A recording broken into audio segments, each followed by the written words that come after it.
muita polêmica, manifestações populares e longos debates, a reforma do Código Florestal volta para a Câmara dos Deputados após modificações do texto pelo Senado. O governo avisou que não vai aceitar novas mudanças na lei, principalmente a volta da emenda que anistia ocupações irregulares em áreas de preservação permanente após julho de 2008.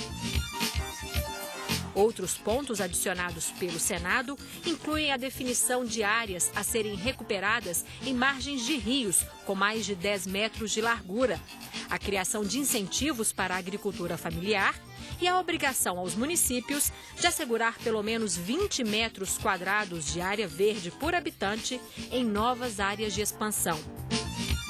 Mais polêmico que as modificações feitas pelo Senado, entretanto, é o novo código como um todo. Ambientalistas acusam a lei de favorecer apenas grandes produtores e estimular o desmatamento, anistiando multas milionárias decorrentes dessa prática. Enquanto ruralistas defendem as mudanças, que, segundo eles, ajudam a regularizar grande parte dos agricultores e podem impulsionar a agropecuária do país. Como atingir o equilíbrio necessário entre desenvolvimento e sustentabilidade?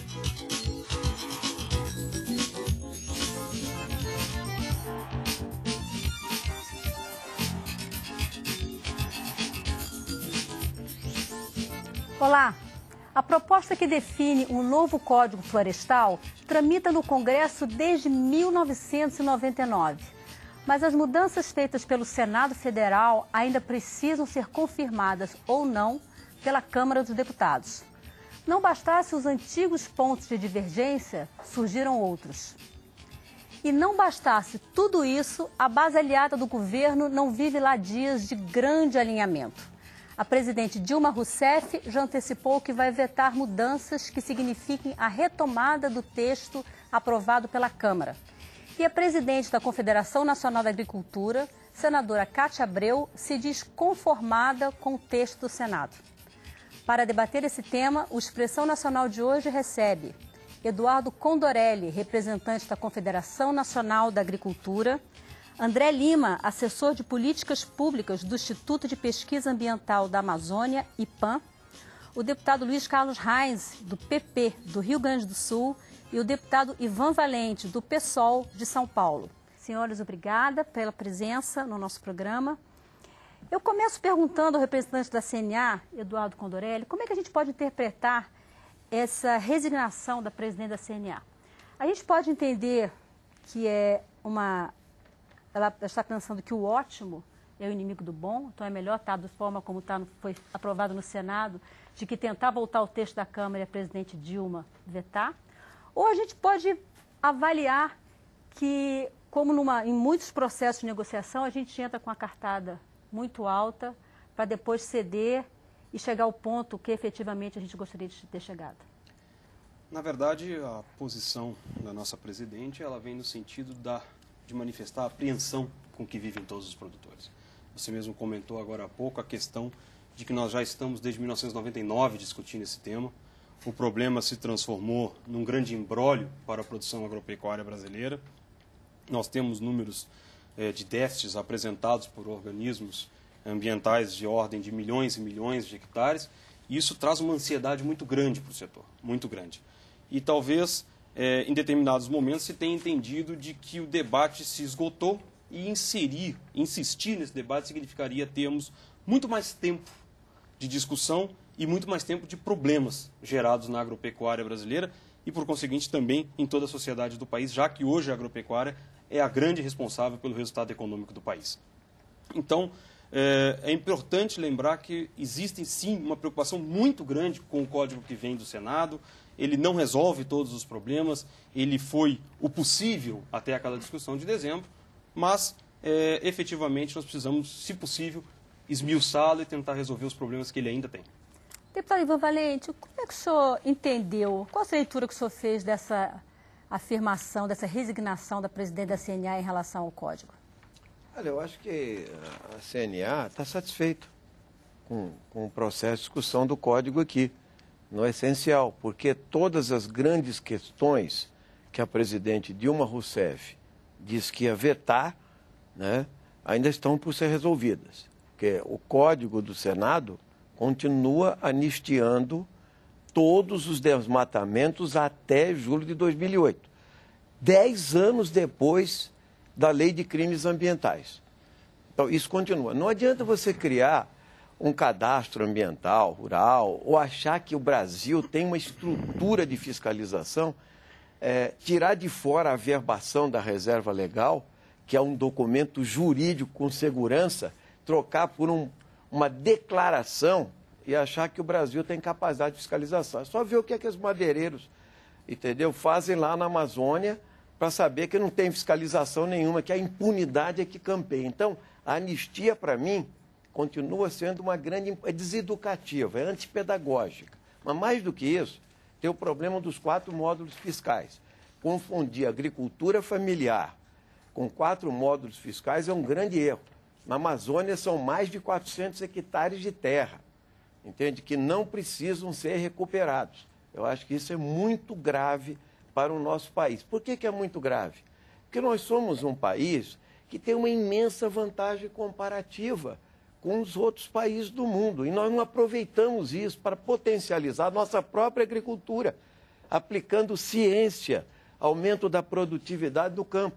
É um país que ainda tem 104 milhões de hectares de terra em propriedades privadas, que não estão em áreas de proteção, estão em áreas particulares. 60 milhões de hectares de terra em áreas degradadas de pasto no nosso país. E, no entanto, quer-se não recuperar as áreas de APP, quer-se continuar com atividades agro-silvo-pastoris, que é a questão da emenda 164, que volta artigo 8º lá na Câmara, que realmente não dá para aceitar, é inaceitável. E eu entendo que a presidente da República, se quiser cumprir as suas promessas de campanha, ela tem que vetar os dispositivos todos, né, que aumentam a impunidade e aumentam o desmatamento no nosso país. E partir para a recuperação ambiental, se ela quiser chegar na Rio+20 e dizer ao mundo todo que o Brasil tem um projeto de nação, que atrás do Código Florestal, talvez essa tenha sido a grande questão, eu digo aos deputados, tanto os ruralistas como os ambientalistas, e ao povo brasileiro, o Código Florestal agora virou um tema nacional. Não é um problema rural, não é um problema de agricultura, ele é um problema de projeto de nação, ele é um problema de política agrícola, de política agrária, do papel da biodiversidade na continuidade de um projeto de nação. Então, essa é a discussão que o Código traz, a riqueza dela, a complexidade dela e a polêmica dela. Deputado Luiz Carlos Reis, ainda dentro dessa questão política que envolve a discussão, né, a votação do plano aqui na casa, a bancada ruralista que o senhor integra, né, ela tem uma forte presença na base do governo. No momento dessa votação, o senhor acha que o governo vai conseguir o alinhamento desse grupo ou vai prevalecer, vamos dizer assim, a vocação rural dessa bancada e essa preocupação com a área rural? O que nós estamos defendendo é a vocação rural e nós nos preocupamos também com a questão da preservação. Agora, a grande questão que eu sempre levantei, não tem problema nenhum. Se quiser deixar 500 metros na beira de qualquer rio, como APP, se quiser fazer morro que não use mais, entendeu? Não tem problema nenhum. Fazer reserva legal de 80% na região amazônica, 20% do sul do país. Alguém pagando a conta não tem problema. Agora, a grande indignação que eu tenho é apenas o produtor rural brasileiro arcar com essa despesa. Imagina toda a reserva legal do país, 80% na região norte, 35% na região do Cerrado Amazônico, 20% em todo o resto do país, 20%, quanto representa isso? Só de reserva legal. Nenhum país do mundo tem esse item. Então, o produtor rural tem que pagar essa conta. As duas empresas que mais faturam no Brasil, Vale do Rio Doce e Petrobras, orgulho brasileiro.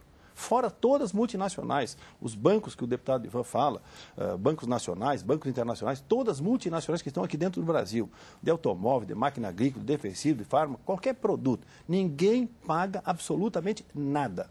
A conta única e exclusivamente para o produtor rural. Ele tem que recompor, deixar tanto de APP dentro da sua propriedade, deixar tanto de reserva legal dentro da sua propriedade. Quer dizer, essa é a indignação. que eu tenho como produtor e representando os produtores brasileiros. Agora, se a sociedade como um todo, 190 milhões de brasileiros, eu vou pagar um tanto, os bancos pagam um tanto, o funcionário público paga um tanto, as multinacionais pagam, mas ninguém vai pagar absolutamente nada. A questão dos pagamentos por serviços ambientais parece que não... Isso é outra história. Pagamento por serviços ambientais é uma coisa. Agora estão confiscando, foi o Zequinha Sarney, que em 2001, na medida provisória 2166, assinou com o presidente Fernando Henrique Cardoso, tirou 20% das terras de uma parte do Brasil, 35% das outras partes, das terras da outra parte e 80% do restante do Brasil. Então, esse é o primeiro problema. Confiscaram. Agora, imagina se fosse confiscar 80% dos bancos da Amazônia, 35% dos bancos não sei de onde e 20% dos bancos não sei do quê. Ninguém fala nada. Agora, os produtores foram confiscados nas suas propriedades. Fora as questões das APPs, ok? Então, as APPs também. Eu tenho que deixar 50 metros, 30 metros, 500 metros, de acordo com a largura do rio.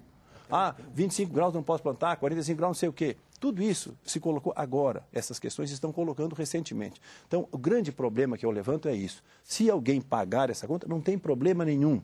Alguém pague. Agora, esta conta foi debitada única e exclusivamente nas costas dos produtores rurais brasileiros, pequenos, médios ou grandes. Então, esse é o grande problema. E o que o deputado Ivan fala, anistia, não tem anistia. No próprio decreto do presidente Lula, feito pelo ministro Mink, todo mundo conhece o Mink no área do ambientalismo, o que tem no decreto foi copiado para a lei. Quer dizer, a forma não é anistia. Eles vão ter que fazer, eles vão ter que recompor aquilo que está errado no seu processo. Depois a gente pode voltar nesse assunto especificamente. Então, a minha preocupação é esta. Quem paga esta conta? As grandes empresas nacionais, as pequenas, médias empresas nacionais ou multinacionais, ninguém paga absolutamente nada. Estão debitando essa conta ao produtor rural, certo? A mesma questão das APPs hoje, na lei de hoje, ela diz que o Estado brasileiro tem que ajudar a recompor. A WWF diz que hoje custa 5 mil, 6 mil reais por hectare para mim recompor uma APP. Tá bom. Hoje diz na lei que o Estado brasileiro tem que recompor, ele tem que dar as multas e fazer o produtor fazer isso aqui. Ok. A lei de hoje, que nós vamos votar nesse momento, debita toda essa conta do produtor. Olha, o senhor tem 5 anos, 20 anos para fazer. Agora, ele vai ter que pagar esta conta da recomposição das APPs, por exemplo. Certo? A mesma coisa, a questão da reserva legal. Essa lei nunca foi votada aqui na Câmara, nunca. Saiu medida provisória 2166 em 2001 e nunca foi votada e virou lei. Ok? Agora nós vamos sacramentar isso e dizer que é 80% da região amazônica, 35% no Cerrado Amazônico e 20% no restante do país, com fisco. Com fisco, né? Que eu gostaria que qualquer outro setor que fosse confiscado da forma que foi esse, como é que estariam? Né? Os banqueiros, as multinacionais, as empresas, qualquer empresa que fosse aí. Vamos ouvir a opinião então do ambientalista da nossa mesa, o assessor do IPAM, André Lima. André, qual o impacto que a tão falada emenda 164, né, que foi votada de uma forma aqui na Câmara, me parece suavizada no Senado, qual o impacto que ela tem, a aprovação dessa emenda tem para as APPs? Eu acho que essa pergunta ela é bem relevante, mas acho importante esclarecer alguns elementos, porque o bom debate ele é feito quando ele é feito com informações corretas, né? É preciso dizer que a questão ambiental na propriedade rural, ela se dá em função de um elemento da Constituição Federal Brasileira que fala da função social da propriedade, né? E que lá dentro está o cumprimento da legislação ambiental. Então, todo proprietário rural brasileiro, inclusive a função social brasileira não é da Constituição de 88, é de muito antes, ele sabe que a sua propriedade tem que cumprir uma função ambiental também, que é o cumprimento da legislação ambiental. Portanto, dizer que 20% ou que a área de preservação permanente é um confisco é induzir o nosso espectador a erro. Não é verdade. A Constituição fala desde muito antes de 88 que toda a propriedade rural tem que cumprir uma função social, dentre elas ambiental. Segundo que reserva legal foi criada em 1900... Por favor, deputado, eu ouvi o senhor. É de 2001. Eu ouvi o senhor com muito respeito e estou agora buscando esclarecer o espectador de que existe... Não é um outro ponto de vista, é uma correção na informação, né? A legislação de 2001, a alteração que ela fez, essa era uma outra correção que eu quero fazer, com respeito aqui ao deputado, ela aumentou a reserva legal na Amazônia de 50% para 80%. Foi a única alteração feita por medida provisória. Rio Grande do Sul não tinha no reserva mais, legal. A reserva legal está na legislação brasileira. Santa Catarina, Paraná, pelo São Paulo menos, não tinha. Perdão, não tinha. Pelo menos, deputado, fale corretamente. Eu ouvi o senhor e mas agora então faz peço certo. o seu respeito para que eu possa me comunicar com o telespectador, dando a minha visão da legislação, inclusive como um advogado que atua há 20 anos só com legislação socioambiental. Então, o senhor me permita, com todo respeito, concluir a minha informação. Você está mentindo. A legislação... Não estou mentindo. Mas no governo Fernando não Henrique estou foi de 50 mentindo. para 80. Não, senhor. A legislação ambiental brasileira... Não, senhor. A legislação ambiental brasileira desde... Era reserva florestal, não era reserva legal. Eu respeitei o senhor. Era reserva florestal. Mas era para preservar 80%. Só concluir o raciocínio dele. Faz bem para o debate, para a democracia. O senhor está bem a par disso aqui na Câmara. A legislação ambiental brasileira diz, desde pelo menos 1989, que a reserva legal tem que ser averbada, 20% nas demais regiões do país e 80% na Amazônia. Então, e a área de preservação permanente é a mesma coisa. Então, acho que é preciso corrigir isso, né? Outra coisa que é relevante, à medida que a senhora me perguntou, a emenda 164. A emenda 164, ela desfederaliza, digamos, né, o tema da responsabilidade ambiental em matéria florestal e passa para os estados definir o que precisa ser recuperado. Então, hoje a gente tem na lei um parâmetro comum para todo o território nacional. Rios até 10 metros, rios até 100 metros, rios acima de 100 metros, tem um parâmetro mínimo. E os estados têm liberdade para estabelecer parâmetros superiores. A emenda 164 simplesmente entrega aos estados poder reduzir essas áreas de recuperação. Veja bem, dado de hoje, essa semana está sendo debatido na França. Em 50 anos, até 2050, nós vamos aumentar em 50% o consumo de água no planeta, para a agricultura, para a indústria, para a produção de energia, para o consumo humano, né? E nós vamos reduzir, que é o que o texto do Senado faz, entre 50% e 80% as áreas de preservação permanente nas bacias hidrográficas mais degradadas do Brasil. Mais de 50% dos municípios do Espírito Santo, deputado Reis, tem menos de 10% de vegetação nativa. Como é que será a produção de água lá daqui a 20, 30 anos, se nós não fizermos a recomposição das áreas de preservação permanente? Então, tenho que concordar com uma coisa. Temos que distribuir entre todos os cidadãos brasileiros os incentivos para que haja a possibilidade dessa recomposição. Agora, eu não vejo a bancada ruralista na Câmara dos Deputados e no Congresso Nacional se unir para aprovar uma lei de pagamento por serviços ambientais, para aprovar algum tipo de incentivo direto. Se une, sim, para eliminar a legislação ambiental. Mas para pôr em prática esses incentivos que o deputado muito bem colocou, que são necessários, não há essa iniciativa. Isso aqui é uma grande contradição e por isso eu concordo com o deputado Ivan, essa lei, mesmo a lei do Senado, ela tem que ser vetada porque ela não atende nem aos interesses da agricultura responsável. Deputado Ivan Valente, o substitutivo do Senado Federal, o texto do Senado Federal, autoriza a ocupação de até 35% das áreas de mangue para a criação de camarão. Essa é uma medida que tem um impacto no meio ambiente, né, e tem um impacto também para as famílias que vivem da exploração do mangue, do caranguejo, né? Qual a sua avaliação em relação a essa medida? Eu acho que essa questão, por exemplo, quando foi tratada na Câmara, inclusive os mangues não entraram como APP. É um erro, inclusive. Entende? É um erro grave. Aliás, na Câmara se cometeu diatribes da maior gravidade, do tipo, por exemplo, as várzeas. Entende? O Brasil é um país que tem rios enormes, várzeas enormes. No Brasil, o Código da Câmara, ele colocou sobre o leito regular num país que tem rios que sobem 10 metros. Isso pode representar, Reis, 50, 60 quilômetros de extensão nas várzeas. São 400 mil quilômetros quadrados de várzeas na Amazônia que perdem proteção pelo texto. Perde proteção, entendeu? E nós estamos falando assim, você, que eu sei, é uma pessoa que tem ligação com a produção de arroz, né? Veja, é o tipo de ocupação, mas as várzeas ocupadas por arroz no Brasil, o dado que eu tenho, é 2%. Então, isso aí você dá um tratamento especial. Nós não podemos falar, então, liquide com a várzea como área de proteção permanente. A mesma coisa aos mangues, né? Os mangues não foram nem tratados. Agora, de repente, é 10% na região amazônica, nos estados amazônicos, e 35% dos mangues, apicuns e salgados, né, para a criação. E eu fiquei sabendo de uma coisa, de um estudo importantíssimo, que diz mais, entende? Depois de 10 anos, aquilo está imprestável para a vida marinha, entende? E aquilo acaba com a vegetação ou a reprodução de espécies, entende? E nós estamos trabalhando com um problema localizado de produção de camarão. Veja um país que é banhado em 19 estados, se eu não me engano, ou mais. 19 estados banhados, com vários, menos o Rio Grande do Sul, é o único da faixa que não tem mangue. O Rio Grande do Sul é o único que não tem. O Rio Grande do Sul é o seu estado, é o único que não tem mangues. O resto todos têm, entende?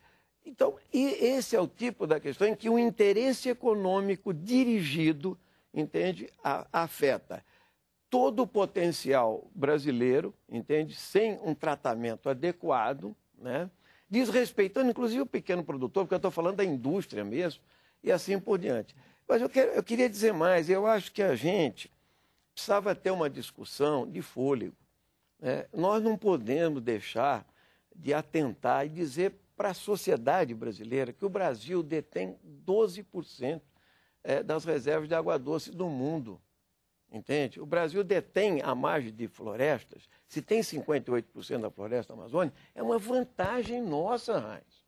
É uma vantagem comparativa. Biodiversidade significa, além de preservação de água, de solo, etc., significa pensar numa indústria de química fina, numa indústria farmacêutica, numa indústria de alimentos. Pensar em algo que incorpora valor agregado aos produtos e não pura exportação de commodities e de matérias-primas sem agregação de valor, porque nós vamos reprimarizar esse país. Nós não estamos mais no século XVI, exportador de cana-de-açúcar, tempo das Índias holandesas. Então, nós temos que repensar essa discussão do Código Florestal. Nós não queremos que o Brasil pare de produzir, porque aqui ninguém é besta. Todo mundo sabe que é preciso continuar produzindo. Mas, por que motivo a Sociedade de Progresso da Ciência, a Academia Brasileira de Ciências, as universidades, e cada dia que passa, se produz mais e mais estudos que aumentam a produtividade e mostram o nosso potencial? Nós não precisamos invadir a área de preservação permanente, nós temos que manter a reserva legal porque elas têm funções biológicas, ambientais, de umidificação do terreno, e todo tipo, inclusive de polinização para quem é produtor. Então, essas questões precisam ser discutidas desse ponto de vista. O do Senado, em vários aspectos, pior até o da Câmara. Por isso que nós não somos favoráveis a nenhum, porque a forma como está colocada a discussão, Senado-Câmara agora, você não pode fazer grandes modificações, isso é um problema grave. Por isso o veto presidencial é o elemento chave para essas questões. Nós estamos quase no intervalo do nosso programa. Eu gostaria de ouvir o deputado e o representante da CNA, Eduardo Condoré, deputado Heinz, sobre exatamente essa questão da produtividade do setor agrícola brasileiro, né? O deputado Ivan Valente tocou num assunto interessante. Não, eu quero responder primeiro o deputado Ivan Valente. Depois eu falo na produtividade. Nós temos espaço para falar depois.